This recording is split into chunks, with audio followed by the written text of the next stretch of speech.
పల్నాడు జిల్లాలో ఇద్దరి దారుణ హత్య కలకలం రేపింది. అయితే ఇద్దరు కూడా టీడీపీ కార్యకర్తలుగా చెబుతూ ఉన్నారు. ఆధిపత్య పోరే ఈ హత్యలకు కారణంగా చెబుతూ ఉన్నారు. పల్నాడు జిల్లా గుడ్లపాడులో ఆధిపత్య పోరు కారణంగా బోదెలవీడులో ఇద్దరి దారుణ హత్య జరిగింది. మృతులు గుండ్లపాడుకి చెందిన టీడీపీ కార్యకర్తలుగా గుర్తించారు. కారుతో ఢీకొట్టి మరీ ప్రత్యర్థులు ఇద్దరిని హత్య చేశారు. కొంతకాలంగా గ్రామంలో ఇరు వర్గాల మధ్య ఆధిపత్య పోరు నడుస్తోంది.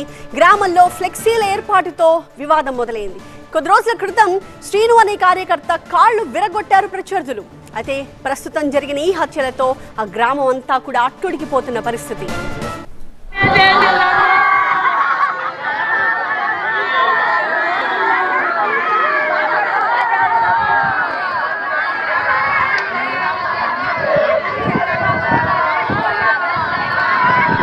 దీనికి సంబంధించిన డీటెయిల్స్ మా ప్రతినిధి నాగరాజు మనకి అందుబాటులో ఉన్నారు. నాగరాజు, పల్నాడు జిల్లాలో ఆధిపత్య పోరుతో జరిగిన ఈ రెండు హత్యల వెనక ఎవరున్నారు?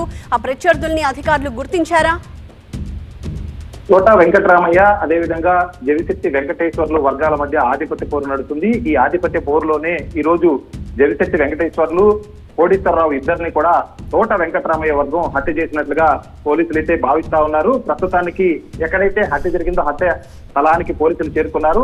రెండు మృతదేహాలని అక్కడి నుంచి పోస్ట్ మార్టం నిమిత్తం మాచర్ల ఆసుపత్రికి అయితే తరలించారు. కానీ గ్రామంలో మాత్రం ఒక భయాందోళన అయితే వ్యక్తమవుతా ఉంది. ఎందుకంటే గత కొంతకాలం క్రితం కూడా తోటయ్య చంద్రయ్య హత్యతో రాష్ట్ర వ్యాప్తంగా కూడా గుండ్లపాడు పేరు మారుమోగింది. తిరిగి కూటమి ప్రభుత్వం అధికారంలోకి వచ్చిన తర్వాత ఒకే పార్టీలో ఆధిపత్య పోరు తలెత్తడం, ఈ ఆధిపత్య పోరులో భాగంగా ఇద్దరిని కూడా హత్య చేయడంతోనే ఒక్కసారిగా గ్రామంలో విషాద ఛాయలు అలుముకున్నాయి.